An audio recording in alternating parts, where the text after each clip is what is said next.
Bon, très bien. Alors, donc, le cours d'aujourd'hui, donc, c'est sur l'intimité. Et je crois qu'avec ça, on va finir la partie, la série sur le couple. Juste une chose liée au shurim d'avant. Quelqu'un m'a posé la question, qu'est-ce qui se passe, c'est lié à la communication ou le manque de communication, qu'est-ce qui se passe justement s'il y a un désaccord, si on peut dire, ou un manque de connexion entre la sphère de Malchut et Zol, les sphères qui sont plutôt féminines, plutôt masculines, pardon, entre Zol et Malchut. Et j'ai juste l'opportunité cette semaine d'étudier un mamar du Rabbi où il parlait de ça d'une certaine manière. Il disait que justement la galoute et la destruction du Beth Amikdash et la galoute qui suit, c'est justement une déconnexion entre le Yud et le He, et ensuite le Vav et le He. Alors il y a une galoute spirituelle, une galoute matérielle, et ça vient justement de cette déconnexion entre l'aspect masculin des sphérot, qui sont par exemple Chochma, et Bina, le côté féminin, et ensuite plus bas, les six sphérot et Malchut. J'ai trouvé ça intéressant, je voulais partager ça avec vous aujourd'hui. Alors, pour revenir donc au sujet d'aujourd'hui, qui est donc l'intimité, et les relations intimes en particulier, il y a quelque chose d'important, et on va commencer avec cette idée-là, qui relie aussi au Beth Amikdash. On rentre dans les 9 jours, donc on parle encore plus, on se focus encore plus sur le Beth Amikdash que d'habitude. Dans le Beth Amikdash, dans le Kodesh HaKodashim, dans le Saint des Saints, il y avait une pièce au-dessus du Kodesh HaKodashim, au-dessus du Saint des Saints. Et cette pièce s'appelait Cheder Amitot, la chambre à coucher. Alors bien sûr, il n'y avait pas de lit dans le Kodesh HaKodashim ou bien sûr dans le Cheder Amitot. Ce qu'on faisait là-bas dans le Cheder Amitot, ça servait, il y avait une boîte. Et cette boîte, s'il y avait besoin de faire des travaux, de réparer quelque chose dans le Kodesh HaKodashim, dans le Saint des Saints, on faisait descendre quelqu'un dans cette boîte, c'est une espèce d'ascenseur, ça servait d'ascenseur à la manière de l'époque, pour pouvoir descendre là où il fallait dans le Kodesh HaKodashim et rester focusé sur l'endroit qu'il a besoin de réparer. Donc si par exemple il y avait des fissures dans les murs par exemple, la personne descendait dans une boîte en face de l'endroit de la fissure, donc elle était fermée des autres côtés, des trois côtés, et faisant face uniquement à l'endroit de la fissure, le mur dans lequel il y a besoin de travailler. La raison pour laquelle c'était fait comme ça, parce qu'on n'avait pas le droit de rentrer dans le Kodesh HaKodashim comme ça. Et donc, la personne qui rentrait dans le Kodesh HaKodashim rentrait d'abord pas par les portes, pas par l'entrée normale, et ensuite était bloquée de voir ce qui se passait dans le Kodesh HaKodashim, était juste focalisé sur l'endroit qu'il avait besoin de réparer. C'est-à-dire quoi? Et pourquoi est-ce que j'en parle aujourd'hui? Le Kodesh HaKodashim, le Saint des Saints, c'est l'endroit de l'union entre, disons, Knesset Israël, le peuple juif, et Hachem. C'est l'endroit d'union de manière générale, puisque c'est l'endroit d'unité, c'est l'endroit où il y avait le seul, c'était une fois par an, le jour de Yom Kippour, dans un seul endroit, donc le Kodesh HaKodashim, il y avait le juif par excellence, on peut dire le Kohen Gadol, le grand prêtre, qui rentrait et qui communiquait avec Hachem. Donc c'est le moment d'unité, unité dans le temps, unité dans l'espace. Le temps c'est Yom Kippour, Achad Bashana, une fois par an. L'espace c'est le Saint des Saints, qui est un endroit particulier. Et l'être humain, l'âme, c'est représenté par le Kohen Gadol. Donc c'est l'endroit d'unité. Dans notre vie à nous, cet endroit d'unité, on en a parlé, on va revenir à ça aujourd'hui, c'est le couple. Et ce qui se passe dans le couple, la manière de réparer ça, comme dans le Kodesh HaKodashim, c'était par le Cheder Amitot, la chambre à coucher. Donc beaucoup de choses qui vont se passer dans le couple, de problèmes, mais aussi de solutions, vont passer par la chambre à coucher. Je pense que je ne veux dire rien d'extraordinaire, au niveau des problèmes certainement, mais au niveau des solutions aussi. Il y a beaucoup de choses qui peuvent être réparées en adressant la manière dont les choses se passent dans la chambre à coucher. Donc c'est quelque chose de très important, quelque chose auquel nous savons très bien que nos sages ont beaucoup donné de temps et d'attention à la manière dont les choses doivent se passer dans la chambre à coucher. Il y a une histoire qui est un peu choquante, mais si on passe au-delà de l'effet choc, si on peut dire, de l'histoire, Il y a l'histoire dans la Gemara qu'un des élèves s'était mis sous le lit de son maître pendant qu'il avait des relations intimes avec sa femme. Quand le maître voit son élève sous le lit, il dit, mais qu'est-ce que tu fais là? Il dit, écoutez, c'est la Torah, j'ai besoin d'apprendre la Torah, donc je me suis mis là pour apprendre. Alors, effectivement, c'est choquant, mais de l'autre côté, on voit aussi l'approche que cet élève avait compris que la manière dont les relations se passent est quelque chose d'important et qu'on a besoin d'apprendre et d'étudier. Ce n'est pas juste quelque chose qu'on fait comme ça vient naturellement, mais qu'on a besoin de s'investir, et c'est de l'étude de la Torah, et qu'on a besoin de comprendre exactement comment adresser les choses et comment faire en sorte que les choses se passent. Donc, c'est quelque chose de très, très important. On va revenir au concept général qu'on avait dans le mariage, et le concept de la création du monde, de notre raison pour laquelle on est sur Terre, qui est le concept de Dira Betartonim de manière générale dans le monde, et en particulier le concept dans le couple qui est Vayu le Basar Echad, de devenir une seule chair. Vous vous rappelez, on a parlé ça dans l'introduction et on a ramené ce concept plusieurs fois, que au départ, donc, les deux parties du couple ne font qu'une seule âme, qui sont divisées en deux. Au départ, elles faisaient partie que d'un seul corps, puisque Adam et Ève, Adam et Chava faisaient partie d'une créature androgène. Et ensuite, Dieu les a séparés en deux corps différents. Ce sont toujours deux corps, mais avec une seule âme. Deux parties d'âme, une partie féminine, une partie masculine, un qui va se retrouver chez l'homme, l'autre qui va se retrouver chez la femme. Donc l'âme, à la base, n'a pas de souci, si on peut dire, de s'unir. L'âme est prête à s'unir, surtout que c'est sa deuxième moitié. Donc au niveau de l'âme, il n'y a pas de problème. Tout va bien dans le couple et c'est une union qui est parfaite. Le problème, c'est qu'il y a une séparation au niveau des corps. Séparation au niveau des corps, ça veut dire quoi? Ça veut dire qu'on a chacun ses besoins corporels, ses besoins émotionnels, ses besoins affectifs, ses besoins psychologiques, etc. Au-delà des besoins qu'on a, on a nos problèmes, nos angoisses, nos insécurités, etc. Donc, on a plein de choses qui nous séparent. Et ce qui nous sépare, c'est au niveau du physique. Physique dans le sens large du terme. Ce n'est pas juste le fait qu'on a des corps séparés. Le fait qu'on a des corps séparés, c'est je dirais presque un symptôme d'une réalité beaucoup plus profonde, qui est qu'on a deux consciences séparées. Alors, bien sûr, masculin, féminin, moi et toi, et mes besoins, mon éducation, mon vécu, etc., qui fait qu'on est séparés par plein de choses. Tout ce qui nous sépare, ce ne sont pas le côté âme, puisque l'âme, encore une fois, elle n'a aucun souci à s'unir. Même deux âmes peuvent s'unir, il n'y a pas de problème. Le Tanya nous dit que si on vit au niveau de l'âme, on comprend très bien que toutes les âmes sont des frères et des sœurs, si on peut dire. On est Avecha le Kulana, nous dit le Tanya. On a tous le même père, donc on n'a pas de souci à s'unir au niveau de l'âme. Et encore une fois, certainement dans un couple où ce sont que deux moitiés d'âme qui de toute façon ne font qu'une. Donc il n'y a pas de problème à ce niveau-là. Mais on a nos corps qui nous séparent, et encore une fois, je disais, corps, je comprends ça au niveau large et étendu. Ce n'est pas juste mon corps physique, c'est mon corps, mon côté émotionnel, mes besoins, etc. Tout ce qui se rattache à la corporalité, tout ce qui peut se rattacher à mon psychique, à mon émotionnel, et bien sûr avec les problèmes qu'on a eus, c'est-à-dire avec mes insécurités, mes problèmes, mes vécus, mes cicatrices, si on peut dire, qu'on a eu, le traumatisme qu'on a eu à travers notre vie avant le moment de notre mariage, et même d'ailleurs au début du mariage, parce qu'il y a beaucoup de choses qui se passent au début du mariage qui font qu'on rentre dans une certaine logique interne et on voit les choses comme on les a perçues au début du mariage. Je pense souvent maintenant, on a beaucoup d'applications et à chaque fois, il faut donner des étoiles. Si on peut dire, quand on commence, on nous donne des étoiles, que ce soit Uber, que ce soit autre chose. Eh bien, quand on ouvre son compte et qu'on reçoit un 5 étoiles, c'est super. Et si on reçoit 5 étoiles, les 10, 100 en première fois, c'est bon. Il suffit d'avoir une fois un 4 et on n'aura jamais plus 5 parce que ça va faire descendre toute la moyenne.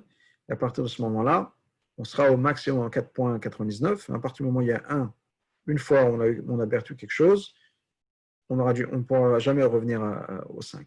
Mais ce qui est plus important, c'est que la fondation qu'on a va nous établir une trace, si on peut dire, un tracé qui va durer pas mal de temps. Par exemple, si on a 1000 fois 5 étoiles et qu'on a une fois 4 étoiles, ça ne va pas beaucoup bouger. Alors effectivement, ce ne sera plus un 5, ce sera 4,9 et on restera là-bas. mais 1 sur 1000, ça ne va pas beaucoup changer la moyenne.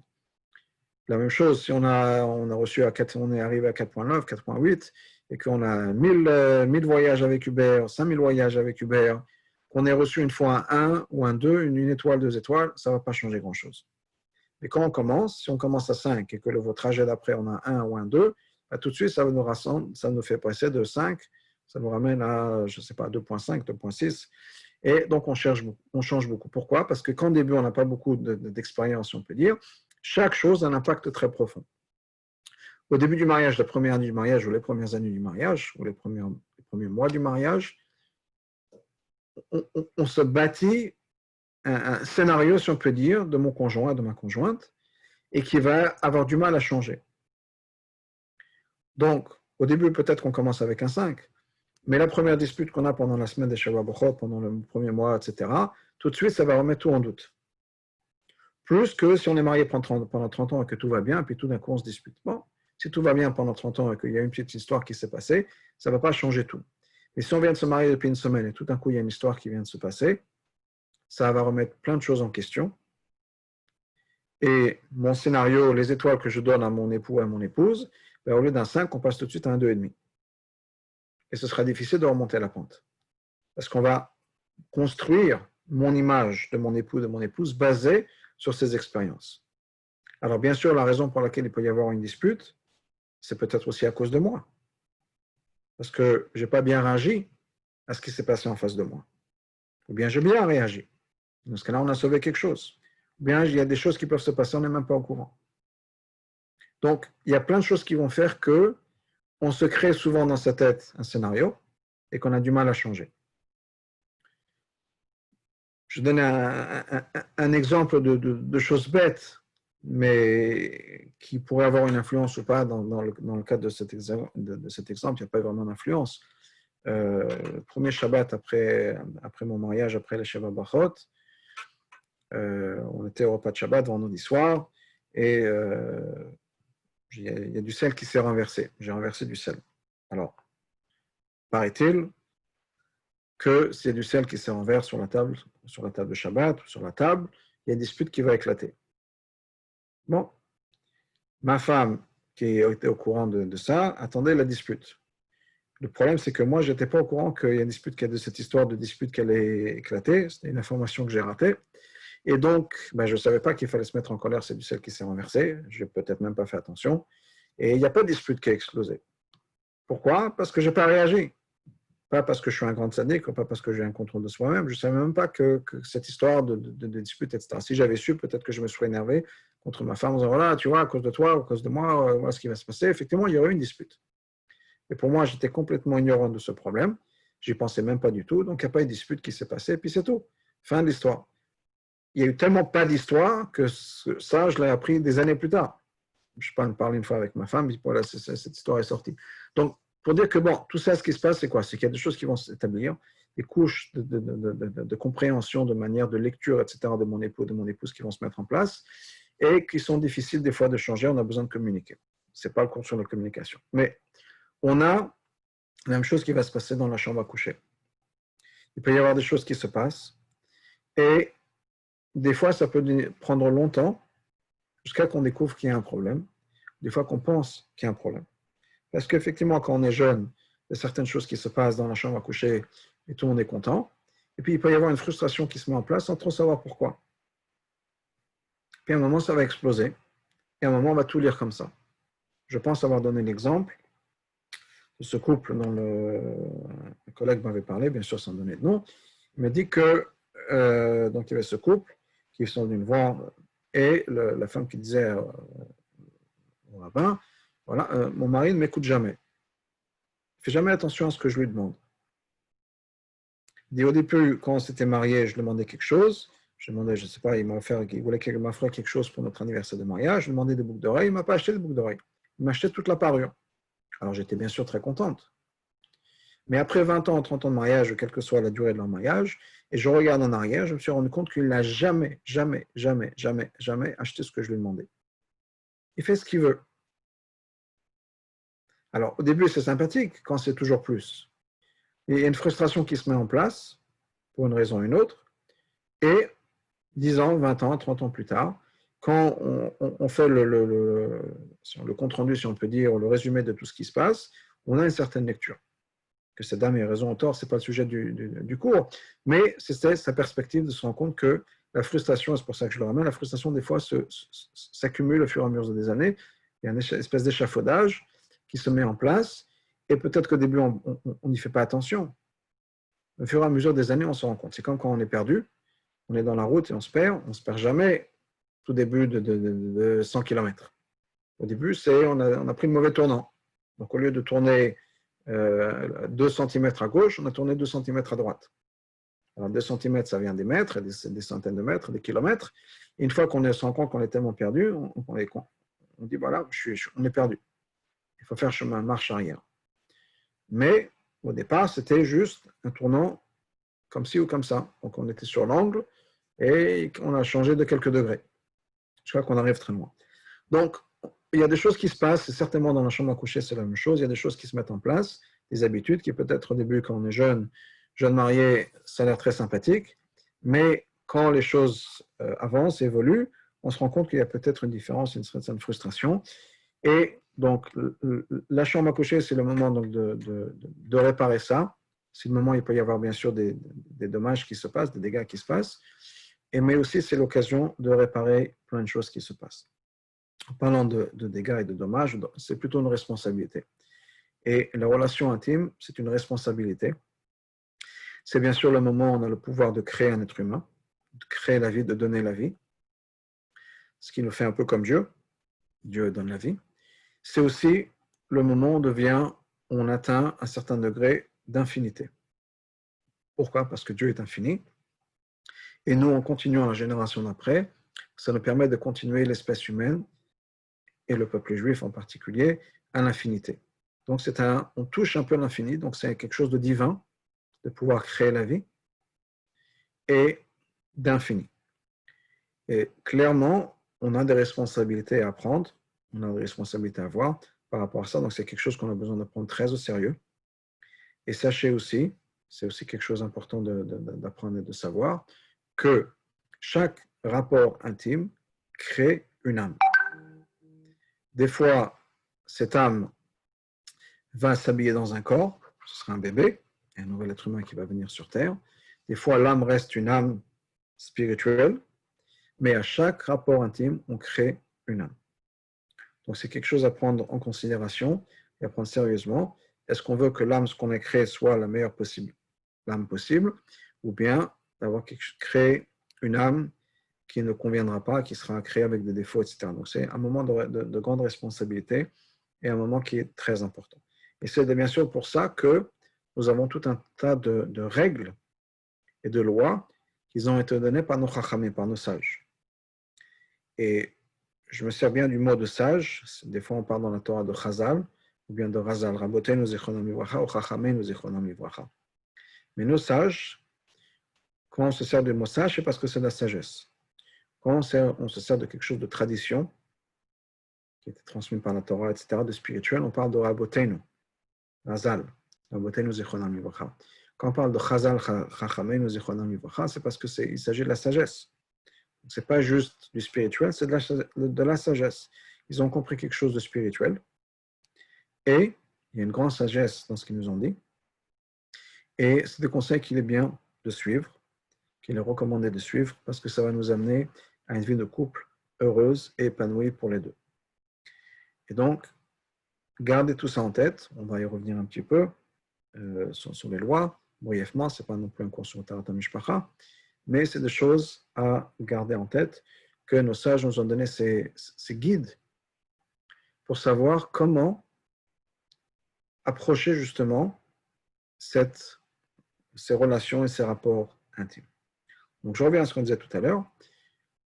L'idée du mariage, c'est Vayu le Basar Echad, c'est-à-dire de pouvoir dépasser le côté chair qui nous sépare, le fait qu'on ait deux corps séparés, pour pouvoir revenir à une unité, une intimité qui dépasse nos différences. C'est-à-dire qu'on est capable de prendre les deux bassars, les deux chairs, les deux corps, et de les réunir dans un seul corps. c'est le moment des relations intimes. La manière dont ça va s'exprimer vraiment, ça va être les enfants qui vont venir de ça, de cette union. Mais encore une fois, union, il y a qu'il y ait des enfants plus tard ou pas. Ça ne va rien changer. Ça va créer une nouvelle vie, une nouvelle âme, qu'elle devienne être humain, qu'elle vienne sur Terre ou pas, ça ne change rien. Il y a l'union, où on est capable donc de mettre de côté les chairs, le côté physique de la personne, émotionnel de la personne, pour pouvoir se réunir au niveau de l'âme. Donc, pour pouvoir faire ça, pour pouvoir justement dépasser ma prison psychique, psychologique, émotionnelle et corporelle, nous avons les lois d'un côté de Tarat HaMishpacha et de l'autre côté les lois en particulier qui concernent les rapports intimes. Et toutes ces lois-là sont de faire pourquoi? Pour nous permettre de dépasser ou bien de mettre de côté, même si on ne peut pas dépasser à 100%, mais nous permettre, nous aider et nous guider à mettre de côté le côté corporel de la relation intime pour permettre à nos âmes de se réunir au niveau le plus profond. Et quand on fait ça et quand on a cette vision, le corps va suivre, dans le sens où on se sent unis en tant qu'être humain aussi, ce n'est pas juste que deux âmes qui flottent dans l'air, mais nos corps se sentent réunis, on se sent unis, on se sent bien dans nos baskets, si on peut dire, bien dans notre couple, parce que nos âmes communiquent, et de là découle une union physique. Donc on a 2 degrés de relation. Et ces 2 degrés de relation sont d'abord les lois du mikveh, loi Tarat HaMishpacha, on va commencer avec ça, qui nous permettent d'avoir une communication qui va être différente à différents moments du mois. Dans une relation de couple, on a besoin d'avoir 2 choses. Et ce sont 2 choses importantes qu'on va adresser dans les 2 parties du mois, si on peut dire. L'amour et le respect. L'amour, c'est quoi? L'amour, c'est ce qui me rapproche. Vous parlez dans les sphirotes, l'amour, c'est Ava, Avaïra, qui correspond à Chesed et Gevoa. Chesed. Chesed, c'est quoi? C'est les choses qui m'attirent, les choses auxquelles je suis attiré. Donc l'amour, c'est l'attraction, l'attirance que j'ai vers quelqu'un d'autre. C'est plutôt basé sur moi. C'est-à-dire qu'il y a quelque chose qui, moi, me fait plaisir ou qui, moi, m'attire. Donc c'est en fonction de moi. Ensuite, on a un côté respect. Respect, c'est la distance. C'est donner l'espace à quelqu'un d'autre. C'est le côté gvoura, la retenue, qui il ne s'agit plus de moi, il s'agit au contraire de toi. Je te donne ton espace à toi. Donc, il ne s'agit plus de ce que moi, j'aime et je veux. C'est donner ton espace, je te donne ton espace. Donc, on a ces 2 relations dans le couple qui sont, quels sont les points qu'on a en commun? Qu'est-ce qui fait que moi, homme ou femme, je sois attiré à mon époux et à mon épouse? Qu'est-ce qui me convient dans toi? Ce sont les choses qu'on aime.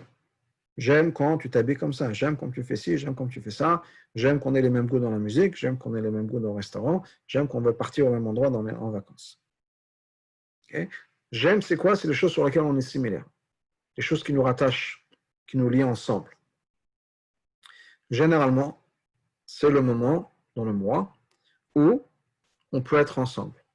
Il y a cette connexion, ce lien physique qui nous rattache, où effectivement, on ne fait qu'un. Et on est ensemble. Mais il y a aussi un moment où j'ai besoin de me mettre de côté et j'ai besoin de penser à toi. Et c'est le moment où on va donner sa place à chacun. C'est de manière générale à partir du moment dans lequel on n'a pas le contact physique. Tu as ta place et j'ai ma place. Mais au-delà de donner sa place à quelqu'un d'autre, c'est aussi je te respecte. On a des différences. Je suis un homme, tu es une femme, je suis une femme, tu es un homme. On a des différences à respecter. Tu as ta manière de voir les choses, j'ai ma manière de voir les choses, et on peut se mettre d'accord sur notre désaccord. Ça, c'est le respect. Gevoa, la discipline, bien un peu l'écart, la distance, dans le sens où je te donne ta place. Ce n'est pas quelque chose de négatif, c'est quelque chose de positif, c'est quelque chose qui bâtit la personne qui bâtit le couple, où on a besoin de te donner ta place. J'ai besoin de te donner ta place, on a chacun sa place. Personne n'est mis de côté, personne n'est oublié, personne n'a besoin d'oublier son identité d'une certaine manière, chacun a sa place.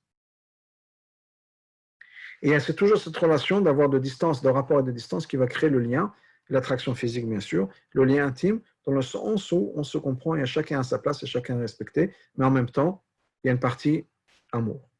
L'amour peut être égoïste.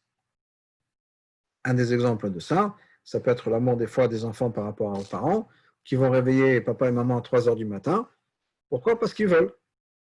Je me sens seul, je me sens pas bien, j'ai besoin de ma maman, j'ai besoin de mon papa, donc je vais les réveiller au milieu de la nuit. Ah, c'est peut-être pas très respectueux, ils ont besoin de dormir, c'est pas grave. Mon amour peut être étouffant. Il peut y avoir malheureusement des situations dans un couple, ou bien dans le sens inverse, parent vers enfant, ou bien enfant vers parent, où les parents, par amour de leurs enfants, les étouffent, si on peut dire, les gardent à la maison et ne leur permettent pas de prendre dans leurs ailes, de devenir indépendants. C'est une situation qui n'est pas une situation positive. Donc, l'amour, c'est-à-dire le moment où on est collés, attachés ensemble, ce qui nous unit, à sa place, c'est le moment d'attraction, c'est le moment de contact physique, et le respect, c'est le moment où il y a justement chacun à sa distance, chacun son identité, son autonomie. Et là, je respecte tes différences. Je respecte que tu as besoin de ton temps, je respecte qu'on ne peut pas toujours être collés ensemble, tu as besoin de ton espace, je respecte que tu aimes la glace au chocolat et moi je trouve que la glace au chocolat c'est dégoûtant, mais moi j'aime la glace à la vanille ou à la fraise, et on respecte nos différences. Et dans un mariage, c'est critique de pouvoir avoir ces deux dynamiques, ces deux énergies. Une énergie qui nous unit, une énergie qui nous donne chacun son espace, et c'est ce que j'appelle le respect. Et le respect est important. Plus on fait attention au côté respect, plus l'amour se développe aussi. On ne peut pas avoir l'un sans l'autre, c'est très difficile d'avoir l'un sans l'autre. Le respect a besoin de venir avec de l'amour, c'est-à-dire qu'on a besoin de se sentir unis, pas juste séparés, pas juste donner l'espace à quelqu'un d'autre. Ça me fait penser à une blague où il y a un couple qui est venu voir un rabbin, et donc le rabbin demande au couple qu'est-ce qui se passe, et madame qui dit voilà, mon mari ne m'aime pas, elle commence à pleurer, je ne sais pas quoi faire, mon mari ne m'aime pas, etc. Bon, le rabbin qui se tourne vers le monsieur, monsieur, qu'est-ce que vous avez à dire? Je ne comprends pas ce que ma femme raconte. On est mariés depuis 30 ans. Le jour où on s'est marié, j'ai dit à ma femme que je l'aimais. S'il y a quelque chose qui change, je vais lui dire. Mais il n'y a rien qui n'a changé. Donc, alors bien sûr, pendant 30 ans, elle ne lui a jamais dit je t'aime. C'est un problème. Mais elle a besoin d'entendre ça. Donc, on ne peut pas avoir juste la retenue, si on peut dire, ou le respect. On a besoin aussi de communiquer, on a besoin de communiquer ce respect, etc. On a commencé il n'y a pas longtemps le Rambam, et dans le Rambam, dans le Chot Yesod de la Torah, le Rambam nous dit qu'un des fondements de la Torah, c'est quoi? C'est de comprendre que Hachem parle aux êtres humains, par l'intermédiaire des prophètes, des Névim. Donc Dieu parle, Dieu communique. Si dans cette vision cosmique des choses, le peuple juif c'est la femme et Dieu c'est le mari, Dieu communique. Et le Rambam nous dit que c'est un fondement du judaïsme de savoir ça, que Dieu communique et Dieu nous parle. Et pas juste une fois il y a 3000 ans, mais de manière régulière. Donc c'est important de communiquer, c'est important de s'exprimer, etc. Donc, on a besoin d'avoir ces deux dynamiques. Comme je disais, généralement parlant, les lois reliées au mikveh, les lois reliées de Taharat HaMishpacha, nous donnent une structure pour le faire. Et une structure qui convient à la manière dont l'être humain a été construit, parce que c'est Dieu qui nous a construits, c'est très bien comment on fonctionne, et en particulier la femme, puisque au bout du compte, quand on respecte les lois de Taharat HaMishpacha, tout va tourner autour de la femme et de son corps. C'est elle qui va décider, pas de manière consciente bien sûr, mais ça va tourner autour d'elle. Quand est-ce qu'on peut avoir des relations intimes, quand est-ce que non, ce sera en fonction de la femme. Ce n'est pas quand le mari veut, pas quand ça le prend, c'est la femme qui va être, encore une fois, pas de manière consciente, maître de la situation, consciente d'une certaine manière parce qu'on lui fait confiance, c'est dans ses mains, mais ça tourne autour d'elle, c'est elle, son corps, qui vont être le moteur, si on peut dire, de cette dynamique dans le couple. Donc, on a une structure que la Torah nous donne, on a un moment de rapport proche, intime, et un moment de distance. Et les deux sont importants. Rappelez-vous que quand Dieu a créé l'être humain, il les a créés d'abord ensemble, puis ensuite les a séparés pour qu'ils puissent se revenir ensemble. Donc l'idée de séparation est quelque chose qui est important, et important au dynamisme de la vie de couple. D'ailleurs, c'est la différence entre les rapports dans un couple et les rapports dans la famille. Dans la famille, j'entends frères et sœurs, par exemple. Ou entre frères et sœurs, il y a un amour, mais il n'y a pas cette passion qu'on trouve dans un couple. Pourquoi est-ce qu'il n'y a pas de passion qu'on trouve dans le couple? Parce qu'il n'y a pas non plus la séparation. On ne peut jamais se séparer de ses frères et sœurs. Il n'y a pas de divorce, si on peut dire, des frères et sœurs. Donc la séparation entre les deux est limitée. Hein, on peut se parler, ne pas se parler, on peut habiter sous le même toit, pas sous le même toit. Mais on ne peut jamais divorcer ses frères et ses sœurs. On ne peut jamais se séparer vraiment de manière catégorique à 100%. Donc, s'il n'y a pas de distance possible, en tout cas pas au même degré, l'union ne pourra pas être faite aussi forte au même degré. Alors que dans un couple, on peut aller justement en extrême. D'abord, on a vécu de cette manière complètement séparée. Ensuite, même si on s'est unis, on peut bien sûr se séparer du présent. Ce qui fait que la possibilité de séparation donne de la valeur à l'union. Sans aller à cet extrême, mais dans le cadre du couple, de la vie normale d'un couple, il y a ce dynamisme de oui et non, on est ensemble, on est séparés, qui donne justement une certaine vitalité, une certaine énergie à la vie de couple. Et ce que la Torah nous donne, c'est un contexte, si on peut dire, un format à suivre qui nous permet d'avoir cette relation intime comme il faut. On peut respecter les deux choses. Il y a un amour, qui est l'amour qui vient avec un respect. Et le respect, c'est important, le respect, c'est catégorique. On a besoin d'avoir ce respect. Parce que sans le respect, il n'y a rien à voir il n'y a rien qui peut tourner, rien qui peut tenir dans un couple. On a besoin d'avoir ce respect. Ce concept d'union et de respect, ce concept de pouvoir dépasser ce qui nous sépare, c'est-à-dire, il ne s'agit pas de mes envies, je parlais du côté homme, mais c'est la même chose du côté femme. Ce n'est pas mes envies à moi qui vont dicter quand est-ce qu'on peut être ensemble, quand est-ce qu'on ne pourra pas être ensemble, quand est-ce qu'on aura des rapports intimes ou pas de rapports intimes. Ce n'est pas ça qui va diriger. C'est quelque chose qui me dépasse moi et ma femme. C'est Hachem. Et c'est Hachem qui décide quand est-ce que les relations intimes seront possibles ou quand est-ce qu'elles ne seront pas possibles. Parce qu'il y a justement quelque chose qui dépasse moi en tant qu'être humain et ce ne sera pas juste moi en tant qu'homme ou moi en tant que femme qui vont se unir quand moi j'ai envie ou quand j'ai pas envie, mais Hachem va nous dire quand oui et quand non et comment. Donc, on passe automatiquement d'une vie physique, d'une expérience corporelle, à quelque chose de complètement beaucoup plus spirituel, quelque chose qui me dépasse, quelque chose qui est transcendant. Donc, ce qui me sépare de mon épouse ou de mon époux, mon côté physique, mon côté corporel, mon côté émotionnel, est mis de côté. En respectant les lois de Tarat HaMishpacha, on rentre déjà dans un contexte où, grâce à l'aide de Hachem, on a été forcé, parce que sinon on ne le ferait peut-être pas, mais on a été forcé d'oublier de mettre de côté les plaisirs de la chair, donc ma chair à moi, qui me sépare, et passer à quelque chose de plus profond, vivre une vie spirituelle.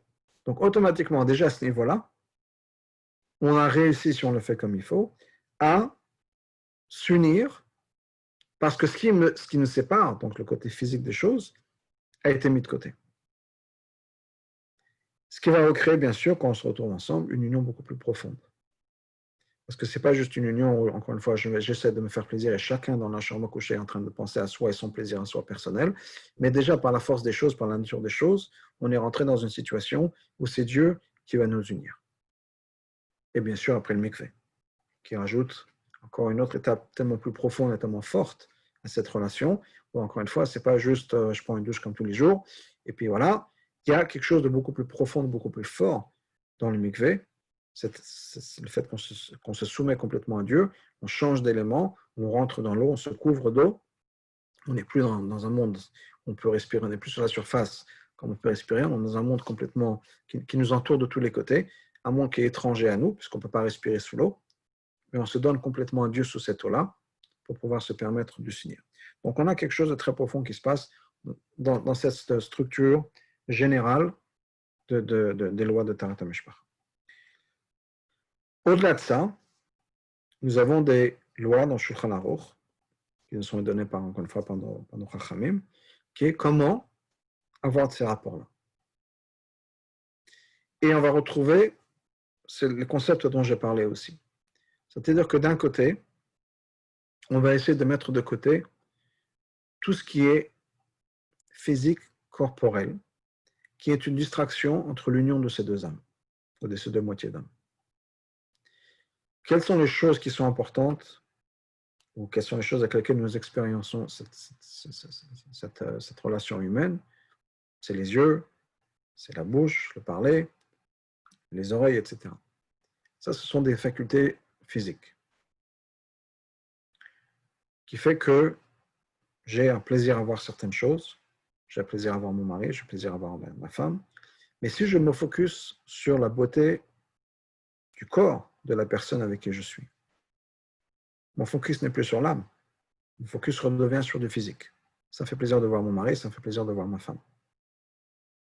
Dans ce cas-là, au lieu d'avoir une union de l'âme, c'est le corps qui reprend le dessus. Le corps avec les sensations corporelles que le corps puisse avoir. Et donc, au lieu d'avoir une union, il y a une séparation.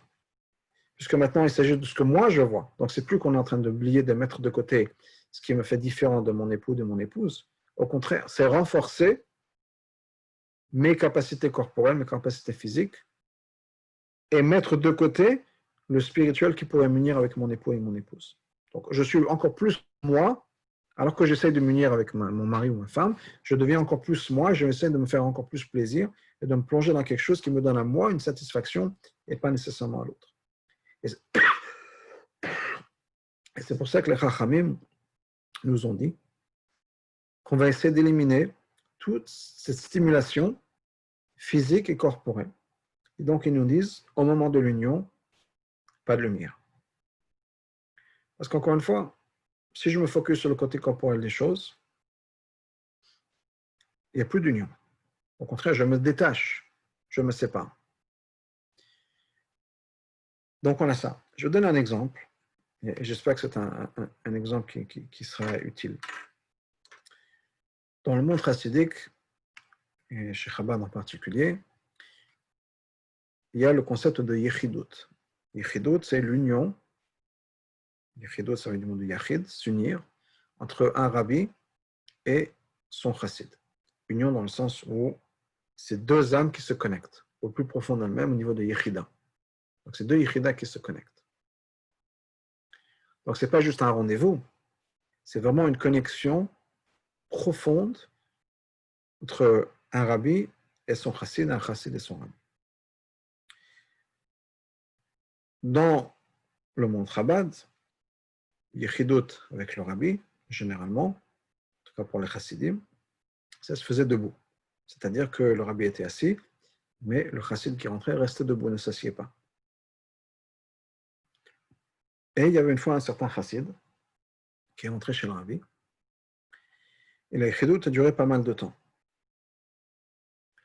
Et bien sûr, il était debout. Mais il était tellement focusé dans ce moment avec le rabbi qu'il n'a pas fait attention, il ne pensait pas à lui-même, qu'il était fatigué, etc. Il était complètement plongé dans le moment, si on peut dire, et dans cette relation qu'il avait dans la Yechidut avec le rabbi. Puis à un moment, je crois que c'est à peu près 2 heures de Yechidut, il a senti ses jambes qui devenaient fatiguées. Il s'est dit, le moment où j'ai senti mes jambes, j'ai compris que ça y est, la Yechidut va bientôt se finir parce que je me suis détaché. Il y a eu un déconnect. Effectivement, dans la minute d'après, le rabbi a, si on peut dire, fini la Yechidut, et au revoir, il a donné brachot, etc. Et le chassid est sorti. Pourquoi ça s'est passé? Comme il l'a expliqué, il l'a raconté plus tard, c'est parce que justement, je me suis détaché. À partir du moment où je me sens moi, je me suis détaché. Ou bien si le fait que je me suis détaché fait que je me sente moi. Je ne sais pas quelle est la cause et la conséquence. Et c'est la même chose dans un couple. Et dans les relations intimes, souvent, il peut y avoir des moments où il y a des connexions, des moments où tout d'un coup, on déconnecte. Et l'autre le ressent souvent. Il peut être au milieu d'un moment, et puis tout d'un coup, vous pensez à quelque chose, la liste des courses à faire pour demain, un problème au bureau, et puis ça y est, le moment est passé, le moment est perdu. Même si c'est dans le spirituel. Pourquoi? Parce que tout d'un coup, on est retourné sur soi-même, et on a perdu ce lien spirituel au niveau des âmes. Donc, c'est pour ça que nos sages, encore une fois, nous disent, quand il y a l'union des choses, l'union physique, l'union intime, il n'y a pas de moi. Dans le sens où je ne suis pas là pour me faire plaisir à moi, je suis là pour donner, je suis là pour être là avec l'autre, il y a une union de l'âme, pas une union du corps. Donc, éliminons les distractions visuelles. On met de côté ça. On ne parle pas non plus. Au moment de l'union, on n'est pas censé parler. Éliminons les distractions auditives. On met ça de côté. Il y a un certain respect à avoir. Il y a certaines choses qu'on peut faire, certaines choses qu'on ne peut pas faire. Question de respect. Et tout ça, toutes ces lois-là, comme elles sont marquées dans Shulchan Aruch, c'est justement pour nous permettre de dépasser mon côté physique et donc encore une fois mon côté égocentrique pour pouvoir vraiment créer une intimité profonde et qui va durer dans mon couple.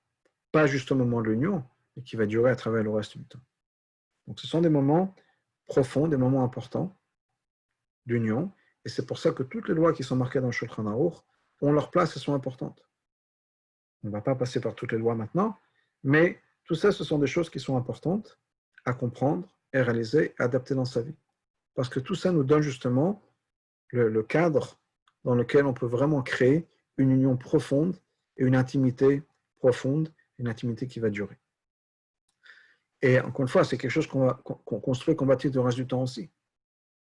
Et ça va dans les deux sens, dans le sens où même quand on n'est pas intime physiquement, dans le sens physique du terme, le respect qu'on a pour l'autre, l'amour qu'on a pour l'autre, le respect qu'on a pour l'autre, le respect de ce que la halakha nous dit, comment est-ce qu'on doit traiter son mari ou sa femme, tout ça, ce sont des choses qui vont créer une intimité dans le couple, qu'on va retrouver ensuite dans la chambre à coucher.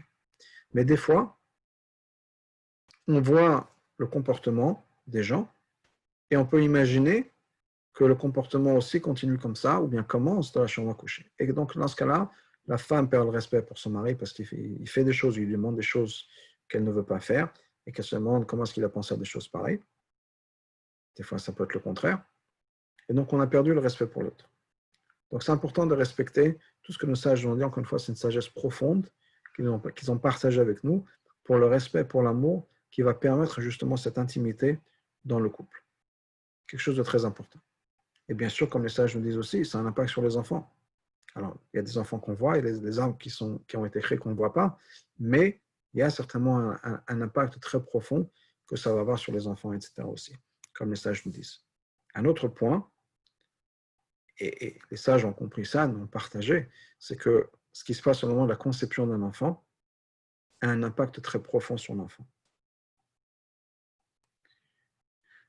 Un des exemples de ça, c'est des enfants qui viennent quand les parents prenaient des contraceptifs. Et que il s'est fait, et ça arrive, que malgré le fait que les parents prenaient un contraceptif, il y a eu ce qu'on appelle un accident, et un enfant est venu au monde. Mais cet enfant, alors que ses parents faisaient quelque chose de manière active pour ne pas avoir d'enfant, pour ne pas avoir cet enfant, l'enfant est quand même venu au monde. Mais comme les sages me disent, ça a un impact sur l'enfant. C'est qu'il y a quelque chose dans l'enfant qui fait que d'une certaine manière, l'enfant ne se sent pas voulu, pas accepté ou pas bien dans sa peau. Sans pouvoir mettre de mots sur ça, parce qu'il n'était pas encore là présent, si on peut dire. Mais il y a quelque chose dans le fondement de la création de cet enfant-là qui fait que l'enfant vient d'une base où on ne l'a pas voulu. Et ça a une influence sur le psychique de l'enfant. C'est une des choses, Chazal nous donne toute une liste de choses qui peuvent se passer quand on est en colère, quand on a des relations, quand on a trop bu, quand on a des relations, tout un tas de choses, quand on pense à quelqu'un d'autre. Mais sans rentrer dans tous les détails, les choses, les pensées qu'on a au moment de la relation, sont des choses qui vont avoir un impact sur l'enfant qu'on aura créé, sur l'âme qu'on aura créée. Donc, comme le Chazal nous dit, c'est très important de penser, de bien penser au moment des rapports intimes. Une des choses qui est marquée, c'est que bien penser, alors bien sûr, ce sont des choses de sainteté, l'image d'un tzaddik, qui va avoir une influence sur l'enfant aussi, sur l'âme qui va être créée, mais aussi le fait qu'on pense être là pour l'autre. Qu'on se donne, ne pense pas à soi, on pense complètement à l'autre. Ça, c'est aussi quelque chose de positif, d'être là complètement pour l'autre. Donc, tout ça, c'est une structure, un format dans lequel on peut avoir ces relations qui vont créer quelque chose de très profond dans le couple. On est vraiment là, l'un pour l'autre, et on ne pense pas à soi, on n'est pas focusé sur soi, on n'est pas focusé sur ses besoins, sur ses envies, sur ses plaisirs, mais on est complètement là pour l'autre, ce qui veut dire que je suis capable de dépasser ce qui me sépare de l'autre, mon côté corporel et physique. J'aimerais quand même mentionner un point, qui est un point important, qui est que on a aussi, il y a des gens qui apprennent la halachot, qui apprennent ce qui est marqué dans le Shulchan Aruch, les lois de Nida, etc.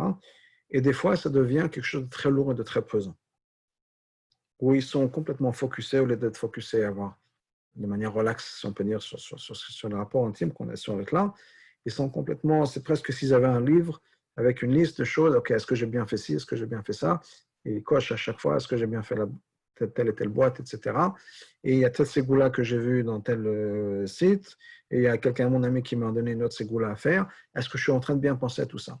Et ça devient une corvée, ça devient quelque chose de lourd, ça devient quelque chose d'imposant et de stressant. Donc, au lieu d'être dans une relation où on est de bonne humeur, si on peut dire, on est complètement stressé pour être sûr de bien faire comme il faut, etc. Et ça, c'est aussi quelque chose qui est négatif. Au niveau le plus simple, c'est parce qu'encore une fois, on est focusé sur soi-même. Alors, on a l'impression que ce soit quelque chose de plus élevé sur soi-même, mais c'est la même chose. Est-ce que j'ai bien fait tout ce qu'il fallait faire? Donc, je pense encore à moi. Est-ce que j'ai bien fait toutes les ségoulottes? Est-ce que j'ai bien fait tout ce qu'il fallait faire? Tout ce que le rabbin m'a dit, mentionné, etc. Et on est refocusé sur soi-même, on n'est pas focusé sur la personne, on n'est pas présent dans le moment, on est quelque part d'autre. Donc, c'est quelque chose de négatif qui n'a pas sa place. Il faut être, encore une fois, bien et agréable.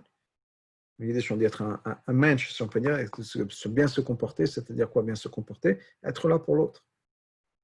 Et pas juste vivre en additionnant des points pour son paradis à soi, pour son Gan Eden, mais vraiment être là pour l'autre. Il y a une histoire reliée à ça que je voudrais partager avec vous. Il y a un couple, Chabad, qui avait des problèmes dans leur couple. Ils ont écrit au rabbi, et le rabbi leur a répondu de faire attention à Tarat HaMishpacha d'après le Shulchan Aruch, comme c'est dans le Shulchan Aruch, après le Shulchan Aruch. Bon, cette dame a été voir son mashpia, et la personne avec qui elle portait, lui donnait des conseils, etc., avec qui il parlait de ses problèmes, et ils ont bien revu toute la halachot de Nida, toute la halachot de Tarat HaMishpacha. Vraiment, cette jeune femme, faisait tout comme il fallait, vraiment, 100%, il n'y avait pas de souci. Malheureusement, les problèmes ne sont pas partis. Donc, après quelques temps, elle a réécrit au rabbi en disant, voilà, j'ai ce problème, j'ai revu les lois de Tarat HaMishpacha avec mon mashpia, mais le problème est toujours là. Et la réponse du rabbi était la même. Faire attention à Tarat HaMishpacha, puis Shulchan Aruch. Elle repart chez son mashpia, ils se rasseyent ensemble, revoient tout ce qu'elle fait, toutes les chumot, tout comme il faut. Vraiment, il n'y a rien à reprocher. Elle ne sait pas quoi faire. Donc bon, ils ont bien tout revu, elle fait tout comme il faut. Malheureusement, les problèmes sont toujours là. Elle réécrit une troisième fois au rabbi. Et la même chose, la même réponse. Tarat HaMishpacha, Diuk b'Tarat HaMishpacha, puis Shulchan Aruch. Cette fois-ci, je ne peux dire rien, je ne sais pas quoi te dire. Va voir un rav. Demande à un rav. Donc on a été voir le rav Chabad à l'époque à Crown Heights, et elle lui raconte l'histoire. Tout ce qui s'est passé, ses problèmes, la réponse du rabbi, 3 fois, etc. Elle ne comprend pas vraiment. Elle a été voir revue avec son mashpia, toute la halachot, toutes les chumot qu'elle faisait, etc. Vraiment rien à se reprocher. Et le rabbi lui a répondu, c'est pas ce que le rabbi t'a demandé. Qu'est-ce que le rabbi a écrit? Al-Pi Shulchan Aruch, d'après le Shulchan Aruch. Pas plus que ça. Pas besoin d'aller chercher midi à 14h, de faire tout un tas de chumot, tout un tas de trucs, de penser aux ségoulottes ou je ne sais pas quoi. Le rabbi a dit, fais comme c'est marqué dans le Shulchan Aruch. Pas plus. Il ne faut pas aller se rendre fou non plus, stresser tout un tas de choses. Et malheureusement, j'ai connu des couples, moi aussi, pour qui le rapport intime, c'était une source de stress. Pourquoi? Parce que quand ils avaient étudié les lois, et c'était des gens qui voulaient vraiment faire tout comme il fallait, c'était tellement de choses à se rappeler, tellement de choses à faire, etc. C'est devenu une source de stress. Ils avaient presque plus envie d'être ensemble parce que c'était trop difficile Et je peux imaginer qu'à chaque fois, tu dis, ouais, t'as pas fait comme ça. Imaginez les choses qui se passent dans la cuisine, ou Pessah, ou Shabbat, ou dans un couple, chacun qui blâme l'autre pour ne pas avoir fait la halakha comme il faut. Et c'était stressant. C'est pas ce qu'il faut faire. Donc, clairement, les rapports intimes, c'est un moment de joie, un moment de bien-être, de bonheur, ou un moment d'intimité, où ces deux âmes peuvent se retrouver ensemble, et je dirais se relaxer ensemble, être vraiment les deux moitiés d'âme qui se retrouvent, être bien, se sentir bien. Vous vous rappelez que, comme on l'a dit, la raison pour laquelle on a été créé un et ensuite séparé en deux, c'est parce que notre état psychique à la base est d'être unis.